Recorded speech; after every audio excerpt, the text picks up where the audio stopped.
ئەمە کێشەیەکی سیاسی لە هەنەکانە بەڵام سەرکەوتو نابێت و هەژماری من بەردەوام دەبێت.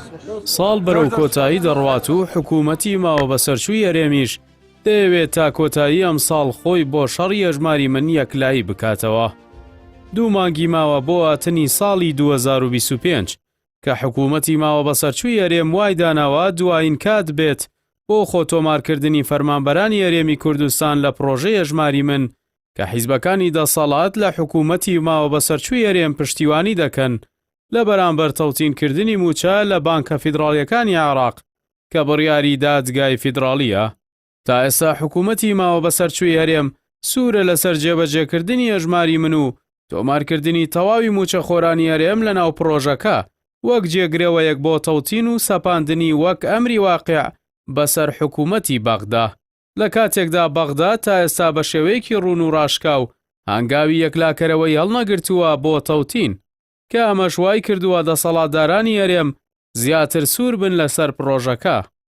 هەرچەندە تەوتین لە بانکە فیدراڵیەکانی عێراق خواستێکی جەماوەری بەرفراوانی موچەخۆرانی هەرێمی لەسەرە و پێیان وایە پرۆژەی هەژماری من پرۆژەیەکی حیزبی و کەسیە و جێی متمانە نییە.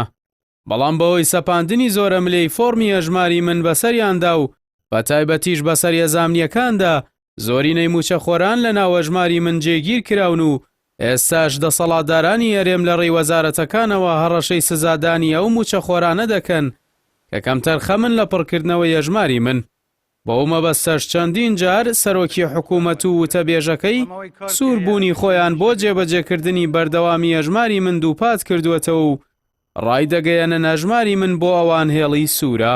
حکوومەتی هەرێمی کوردستان پاشەکشێ ناکات لە بابەتی هەژماری من. لە نوێترین ئەنگاویشدا وەزارەتی دارایی هەرێم لە زاری وەزیرەکەیەوە هەڕەشەی بڕینی موچەیە و موچەخۆرانە دەکات کە هەژماری منیان دروست نەکردووە تا سەرەتای ساڵی 2025.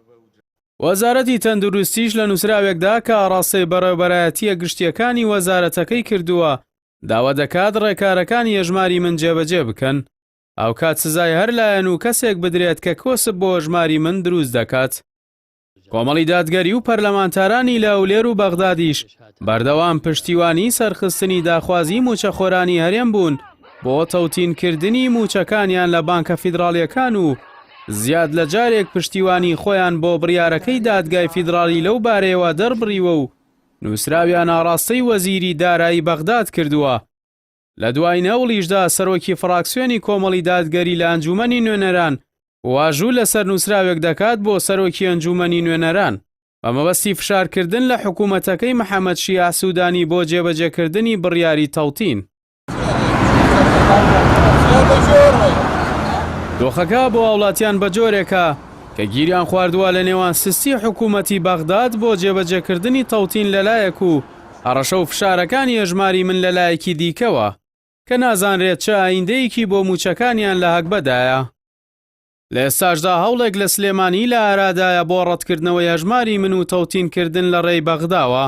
بەڵام هاوڵاتیان ئەم هەوڵانە بە بانگەشەیەکی پێشوەختە بۆ هەڵبژاردننی عێراق و فشارکردن لەلایەنی بەرامبەر بۆ پێکێنانی حکوومەتی داهاتووی هەرێم دەبینن و پێیان وایە ئەگەر هەوڵەکانی تەوتینکردن لە سلێمانی ڕاست بن پێویستە زەمینە سازی بۆ بکرێت و لقی بانگە فیدراڵیەکان لە شارەکان بکرێنەوە.